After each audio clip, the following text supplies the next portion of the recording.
including who are the politicians supporting and who are against PGMA.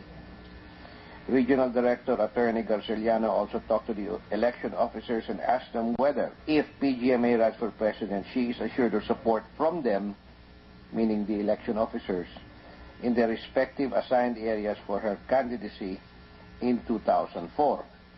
So ito pong mga consultation meeting is to get commitments. Tama po. For support. Tama po kayo. Paragraph number 7. Before the end of the consultation meeting, Director Garciliano distributed envelopes containing 20,000 pesos for the RDs, ibig sabihin siguro niyan, Regional Director, no? Opo. At PES, Provincial Election Supervisor. Opo. And 15,000 pesos for city election officers, 10,000 pesos for municipal election officers, and 5,000 pesos for selected staff of COMELEC Mindanao, which monies, according to Director Garciliano, were being given by PGMA in appreciation of their expression of support for her candidacy. Sino po nagdala ng cash doon kay Garciliano? Ikaw ba? Ako rin po mismo. Aha. So, kayo ho nagdala ng cash. Sino nagbigay ng cash iyo? Si Secretary Rufino po.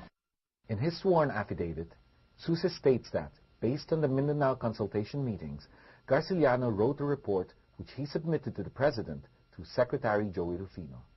Following are excerpts from this report, dated January 8, 2003. The undersigned respectfully submits his report on the initial consultation he had with the above-mentioned officials of the Commission on Elections in Mindanao. With the abundant challenges or pressures from the opposition, we cannot afford to be complacent, sit idly, and do nothing. Initial planning was done at the Regional Election Director's Office in Cagayan de Oro City, with the Regional Attorney, the Provincial Election Supervisor of Misamis Oriental, and selected staff participating.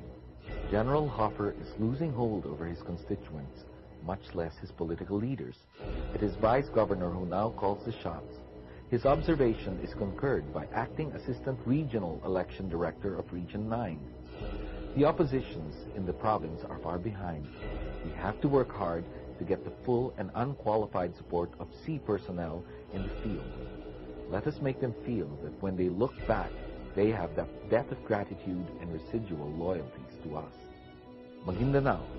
If Secretary Datumanong will throw his hat again, Matalam will be another problem. We already have Congressman Dilangalan who has been showing tempestuous attitude in Congress defending the deposed president. President GMA, however, can tilt the balance towards the Lakas NUCD. North Cotabato. Governor Emmanuel Piñol can be wooed to favor the administration. Once with Lakas, he will be an asset. Agusan del Norte. The fight here is even, but with PGMA at the helm of the government, that fact will spell the difference. Surigao del Sur. Attorney Cirilo Nalag Jr. has a confident touch of the intricacies of the operation. We will try to pick up workers who are cautious and know their business.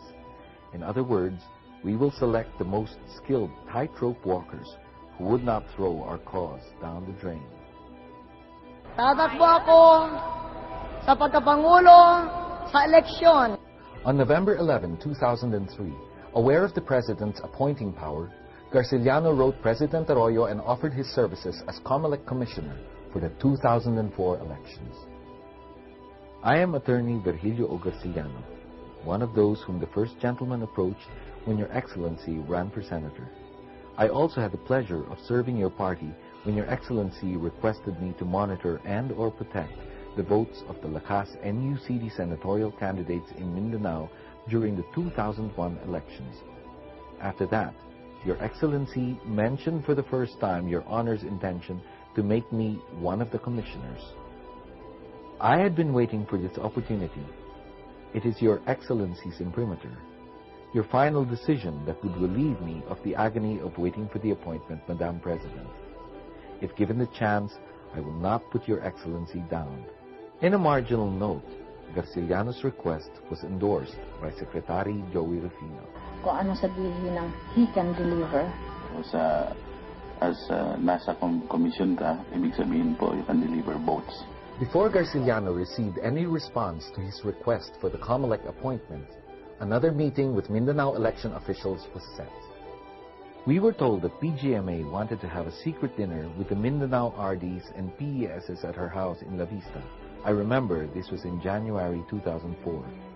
After dinner, the election officials were introduced one by one to PGMA by Mrs. Baby Pineda. Present throughout the dinner were Commissioner Garciliano.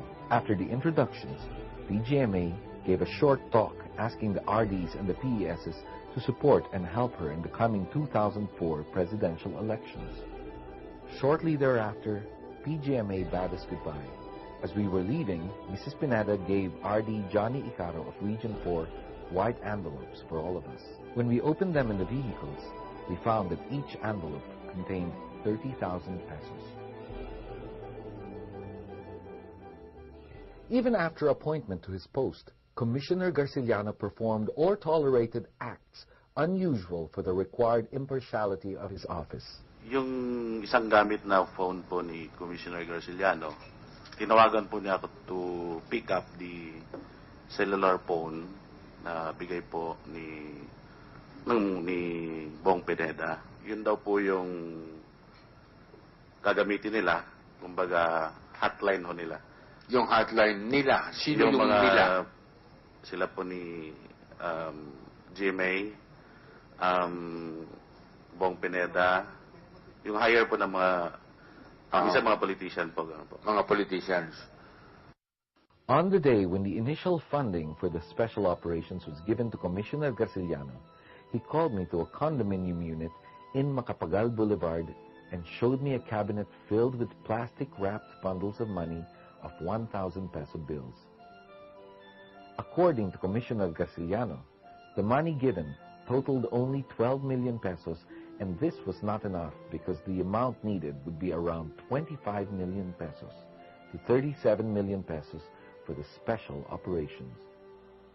Special operations? Ano ang special operations? Dagdag bawas? Opo. Before I left, Commissioner Garciliano gave me 500,000 pesos. 100,000 pesos to be left with my family, 100,000 pesos for my expenses in Mindanao, and 50,000 pesos for Attorney Rabanes. He would be calling me whom to give the amounts to from the amount balance.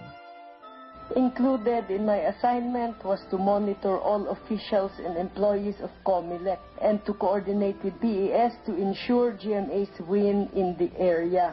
I was to talk to them to find out ways to reduce her loss or to add votes in her bailiwick. Paano ba yan? Kung saan ho siya malaking talo, kung hindi po namin magawa ng paraan ng babaan po yung talo, yun po ay amin pong pinapakiusap doon po sa mga provincial election supervisor. Kung hindi po doon, sa natalo po, doon po kami pumupunta sa bailiwick ng Pangulo. At doon po namin pinapadagdagan na lang at sinasabi po namin dagdagan nyo para mabawi yung talo doon sa kabila. You look at the situation in which this was given.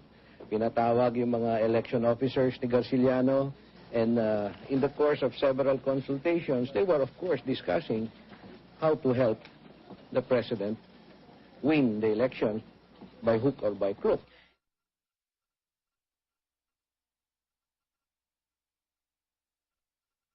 Ang mandate po ng OWA ay una, magbigay ng welfare assistance sa mga OFWs at sa kanilang pamilya.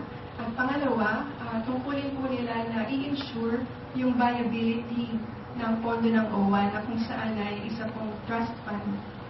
Noong November 20 po, 2002, nagpadala po ng memo si PhilHealth President Francisco Duque kay Arroyo.